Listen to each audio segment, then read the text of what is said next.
with the Ur Dragon Round 2. Alright, welcome back everyone, doing some more playtesting with the Ur Dragon. So if you haven't checked out part 1 of this video, I will put a link in the description below. You should definitely do that. What we're doing here, originally I had done a bunch of playtesting, trying to test out a bunch of new cards with the Ur Dragon.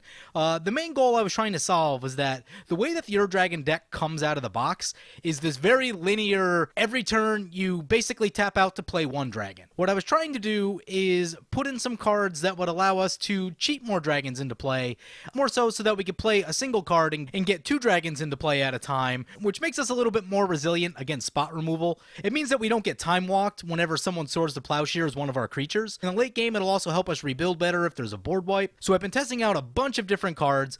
I pulled out most of the test cards from round 1, other than Wild Pair, just to make room for the new round of test cards that I want to try out. And a lot of these were based on the suggestions that you guys put in the comments below in the first video, because I had actually already had games 3 and 4 filmed, and then once everyone started suggesting all these cards, I'm like, I'll just scrap those games and try out a bunch of these new things that people have suggested, see where that takes us. So that's what we're doing today.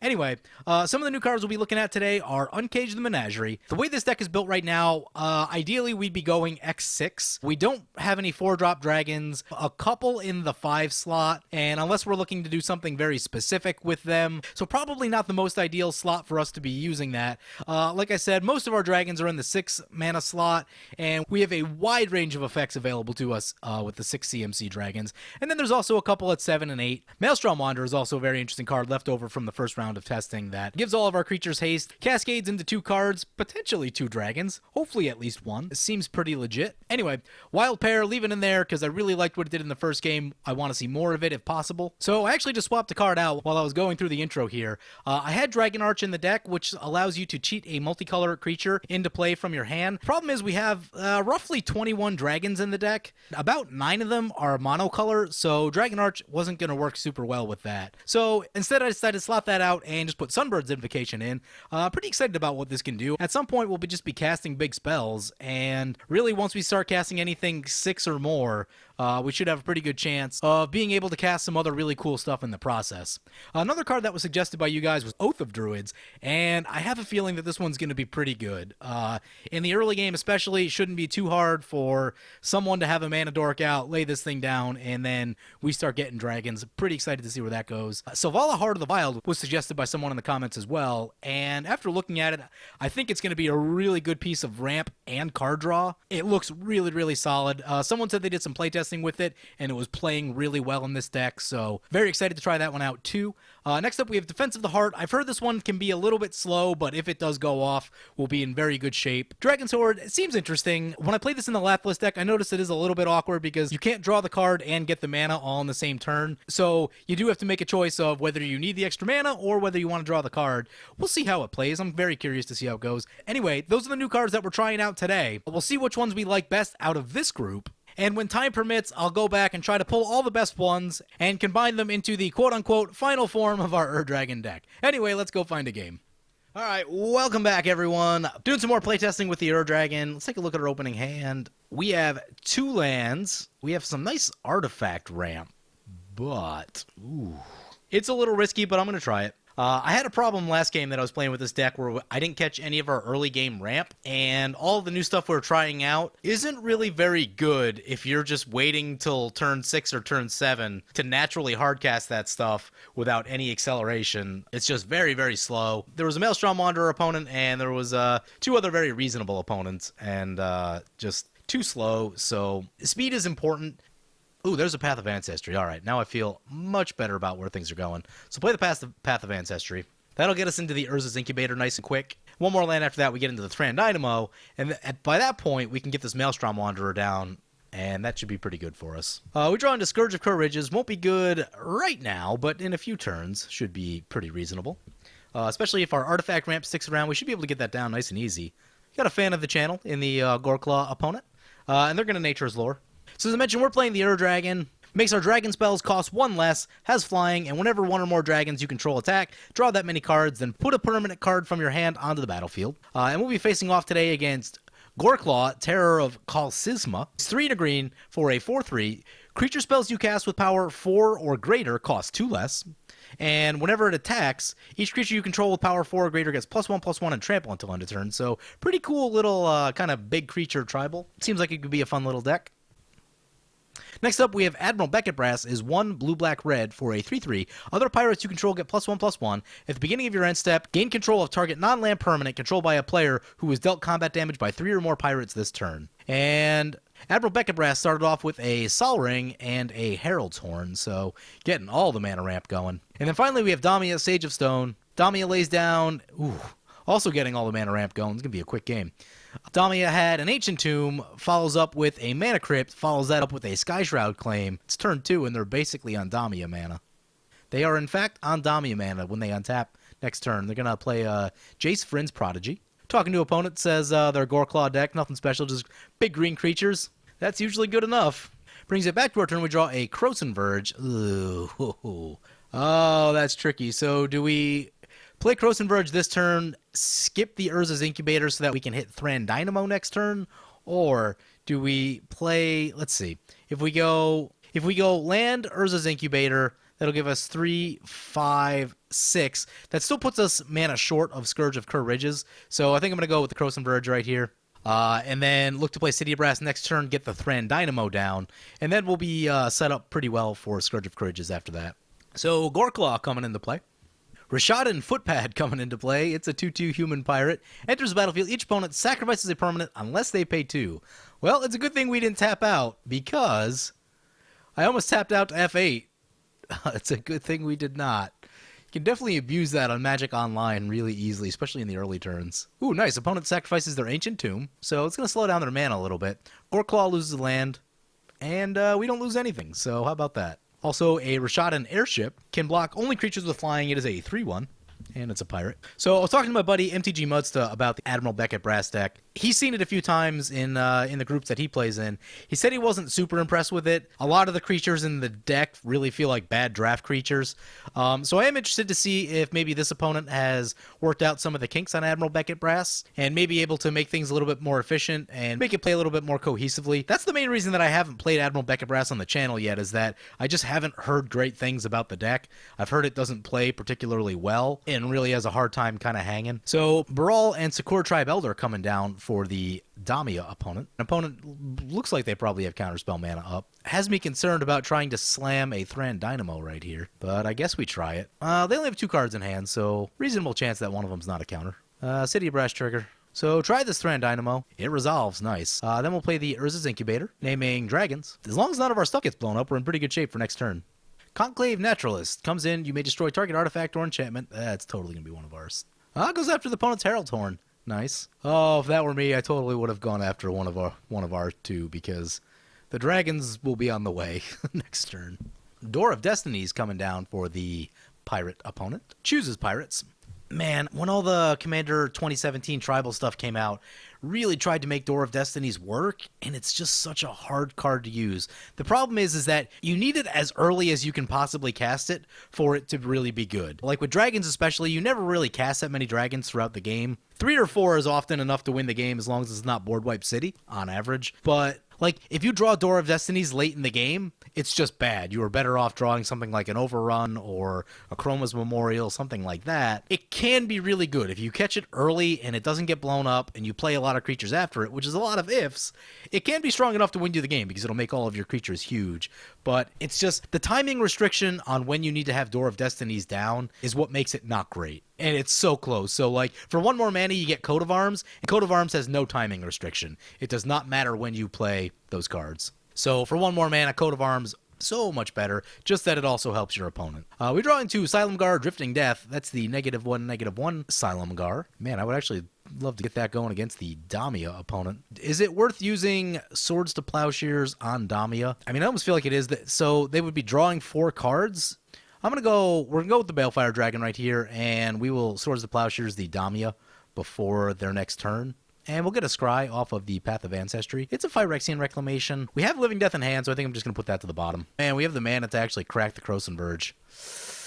Oh, that's frustrating. Yeah, but I think we just have to shoot the Damia. Well, they'll draw 4 cards, they'll cough out everything in their hand, then they'll draw 4 more cards next turn, and that's just all bad news. Grow from the Ashes. Search your library for a basic land. If it was kicked, Search for 2. Dreamcaller Siren. Flash, flying, can block only creatures with flying. Enters the battlefield. If you control another pirate, tap up to 2 non-land permanents. Interesting. Puts a counter on the Door of Destinies. Personally, I might have waited to use the flash ability on that. Opponent's going to tap out the green creatures. Opponent's going to send in an attacker to the Goreclaw. Gets in for 3. They go down to 35. End step, we're going to shoot this Damia. And opponent's going to use their Jace. Probably going to flip the Jace over. Yep, Jace flips over. Opponent discards a Vendilion Click. Going to put -2 on the Dreamcaller Siren. Interesting that they didn't use the negative on Jace. That's usually what you expect to happen. Oh, that's a Gilded Drake. I hate that card. Well, we're going to lose Balefire Dragon. Yep. Where's a Homeward Path? Spore Frog. Ooh, that's another annoying card.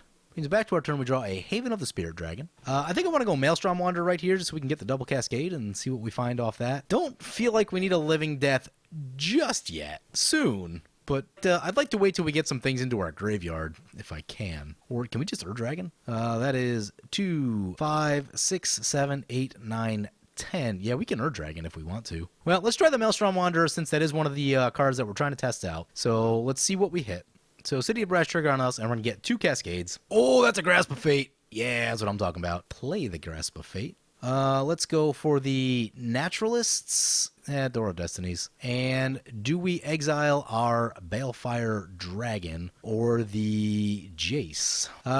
Creatures are easy to kill. I'd say we go for the Jace. The other Cascade is Uncaged the Menagerie. Not going to work so well with X0, so we're just not going to cast that one. So in the 2 times that I've seen Uncaged the Menagerie so far, I have not been impressed. I think for most metas, it's just way too slow to be tapping out for that. Oh man, as painful as this is, I think I'm actually not going to attack. So we did okay with the Maelstrom Wanderer, but the good thing is that it still gives our dragons haste, which is a pretty big deal. This card would probably be a little bit better if we had Sensei's Divining Top or Miri's Guile in play, which I don't know that I have those in the deck list, but I think those are probably just good things to have anyway, because with this deck in particular, you don't want to be drawing all your late drops. Like, I tend to get Scourge of Courageous in my early hands, which is not where you really want it. You really want to see your lands and your ramp nice and early, and then draw into this thing when you can actually cast it. Rishkar's Expertise coming down for the Goreclaw. Gonna drop in a Greater Good. Yeah, that seems pretty good. And a Garruk's Pack Leader. Fun. It's actually probably a pretty reasonable card if once you're getting that 2 cost reduction on it. That's a pretty significant cost reduction, just that it all hinges on your commander staying in play. However, I could see Goreclaw being not quite strong enough where people really want to use spot removal on it, but something like a Fleshbag Marauder that kind of hits everyone hard would be maybe a little bit tough for the Goreclaw deck, but I don't know, we'll see. It's a commander that I've had some interest in checking out, so I'm sure we'll get there eventually. Take notes from what our opponent's playing and how things seem to be working out. Pirate opponent says he can't find any black mana. Yeah, that's a problem for them. Otherwise, they would have had their commander down by now, and they'd be stealing stuff. Opponent's going to attack into us with the Balefire Dragon. Oh, tough question. So, if we let Balefire Dragon hit us, that blows up our Maelstrom Wanderer, blows up the Gilded Drake. What does that do for Living Death? Well, if we Living Death and the opponent gets the Gilded Drake back, that's not great. Yeah, I guess we just block with the Living Drake right here. No reason to give up both creatures just yet. So, Damia coming back into play. I thought they might do that. My plan is basically just to keep Damia out of play as long as possible. There's Dramoka. Let's check on our mana situation. See how much Scourge is going to be to get down. It's going to be 5 to cast. Oh man, we are 1 short of being able to double activate the Scourge. There are no other creatures in the graveyard currently, which means if we Living Death, Gilded Drake's going to fizzle. So I think we're on the Living Death plan right here. And this is specifically why I run Living Death, because it is both recursion and a board wipe. Not always necessarily the one you need most at the time when you need it, but that flexibility that in the early game it can just be a board wipe is pretty good. I'm not going to attack anyone because then they would potentially block and then put a creature into play, which would make the Gilded Drake not fizzle. Opponent's going to use the Greater Good. Also going to sacrifice the Spore Frog. So, well, Gilded Drake won't be hitting our dragons, which is the most important thing. Forgot about those. This is also going to make their Damia pretty expensive. Damia is going to be on 11 to recast. So, if they cast it one more time and we get the Scourge of Courageous down by then with the mana to blow it up again, they're going to have a really tough time casting Damia. That's one thing you can do with expensive commanders. If you just kill them like once or twice, it takes so much mana to be able to get them back. Oh, where'd that Soul of the Harvest come from? Oh, wow. So the mono green opponent just went crazy with Greater Good, and they're getting a whole bunch of stuff into play. Well, hopefully they attack elsewhere. The Living Death plan may have just backfired terribly. Apparently living death into greater good is something you should be careful of. The pirate opponent scoops it up during all of that. We're going to get hit with the Vendilion click. Oh, that's unfortunate. Just going to F6 through all these triggers. Gilded Drake is going to steal a Vorinclex. Ugh. Vorinclex. Opponent sacrifices the Vorinclex. Nice, so that'll fizzle the Gilded Drake and also gets rid of Vorinclex, so that's good news. So the Harvest is going to draw so many cards. Oh, nice. Opponent leaves the Scourge of Kher Ridges in our hand. Gets rid of the Dramoka. We draw into an Ancient Tomb. Lands are good. We do need some mana. I'm interested to see how much life we escape the next turn with. Spore Frog is going to be a problem. Opponent may just decide to kill us. Opponent has 31 cards in hand. Yeah, well played on the greater good. The important thing here is that Damia is probably not going to win, because Damia is another one of those decks that I've just seen it win too many times over the years. I wonder if we could have played that Ancient Tomb. Probably not going to matter too much. I'm sure we're about to get blasted. Well, the cool thing is we get to see a lot of the Goreclaw deck this game. Primordial Sage, good card. Thragtusk, good card. Regal Force, yeah. All the classics. Soul of the Harvest, Rampaging Ballots. My computer's having some trouble, so the images aren't showing up. Eric's Pack Leader back. There's 3 visits. Another Rampaging Ballots trigger. Opponent's going to swing everything at the Damia opponent. I'm sure they'll just stack this Spore Frog. When we crack this Krosenberg, we're going to want to get 2 lands that make red for as many activations as possible on the Scourge. Unfortunately for our opponent, they lost their Reliquary Tower very early in the game due to that one pirate card. It's going to greater good. Damia is going to sacrifice their Sakura Tribe Elder in response to a greater good trigger. Opponent's going to play the Great Aurora. All right. Well, we have a bunch of lands, a Demonic Tutor, and a Frontier Siege. I wish I cracked our one fetch land in response. That would have been helpful. But game more or less resetting right here. We can click this All Lands button. Seems pretty good. Let's do that. Ooh, there's a Defense of the Heart. We lose our Mana Rocks, which is a little frustrating, but not too far away from where we were. We do have this Defense of the Heart, so we'll get to try that out. Opponent with the Great Aurora. Oh, funny card. Lay down a Mana Crypt. Wow, they have so many cards in hand. More importantly, Damia is probably not going to win this game now, as they have only 3 lands. They are really far behind. Goreclaw has many lands. Ooh, that's a mana drain. All right, so Damia showing some fight. Not out of it just yet. Zendikar Resurgent coming down. Whisperer of the Wilds. Opponent's going to Genesis Wave for 10. See what they hit. Ooh, Force of Will. So Damia not out of this game yet. Opponent discards a Vigor. It's going to shuffle in. Discarding down from about 25 cards. Opponent discards many things. Heroic Intervention, Growing Rites of Itlamok, Worldbreaker. They can get that one back. Green Morn to Marasa. Would have held on to that one personally. Survival of the Fittest, Protean Hulk. Yeva. Yeah, there's a lot of stuff. I mean, that means that the 7 cards in their hand are probably incredible. For some reason, the graveyard box won't stay open for our opponent, which is super annoying. Survival of the Fittest, Protean Hulk, Regal Force, Rampaging Ballots, Worldly Tutor, Conduit of Ruin, Solemn Simulacrum, Lifecrafter's Bestiary, Golden Guardian. Yep, lots of cards. Yeah, like I said, that means that the 7 cards in their hand are just must be insane. Snapcaster Mage, let's see what this grabs. Skyshroud Claim, maybe? Yep, gonna go for the Skyshroud Claim, just try to catch themselves up on lands. I get that. Here comes Skyshroud Claim. I mean, they're still a ways away from recasting Damia, so... Well, they draw a land next turn, they could recast Damia. I thought they would have to use their Mana Crypt this turn on the Skyshroud Claim, but they did not. Or Mana Vault, rather. Gonna use the Jace to get Kodama's Reach. Alright, so opponent catching up on lands. While they're doing that, we're gonna crack lands with red. Let's get a Cinderglade, and we'll get a Smoldering Marsh. Finally brings it back to our turn. It felt like a very long time since our last turn. The board has changed dramatically since then, so... anyway, I'm gonna go with Frontier Siege. I'll lose a life. Probably didn't have to use the City of Brass right there. Choosing cons. Go to our second main phase. Get 2 green mana. Really would like to get that Phyrexian Arena down this turn, but don't think that's going to happen. Do need to get this Defense of the Heart down, and then we're just going to kind of hope we survive for the next turn. Well, let's see what kind of craziness the Goreclaw opponent has this turn. Goreclaw has only 20 cards remaining in their library, which is pretty funny. 50 cards in the graveyard. That does mean they need to be a little bit careful about how much they draw with the Zendikar Resurgent. As we've seen in the past, people do every once in a while lose to... it is possible to lose to drawing to an empty library with Zendikar Resurgent. Goreclaw coming back to play. Swiftfoot Boots. Sirach, the Hunt Caller. Rampaging Ballots coming back. That's a good one. Lightning Greaves on the Ballots. Whisperwood Elemental. Thragtusk. Woodfall Primus. Ooh, don't like where that's going. Shoots the Jace. Okay. Okay. That's not ours. That's a Praetor's Council. Wow. So getting all those cards back into their hand. No maximum hand size. Getting fairly low on mana, though. Ooh, they have a Nykthos. Yeah, they'll be able to play a lot more cards with that. We'll see if Damia has a board wipe. Nope, there's Vorinclex. Vorinclex is going to make things fun. Demonic Tutor Blasphemous Act could be a thing that uses minimal mana that'll get caught up in Vorinclex. Doesn't look like we have Blasphemous Act in the deck, so that's not great. Ooh, wow. So opponent doing some stuff while I was checking out the deck list. Makes all the creatures huge with something. Oh, Greater Hoof Behemoth, there it is. Yep. Greater Hoof Behemoth making everyone huge.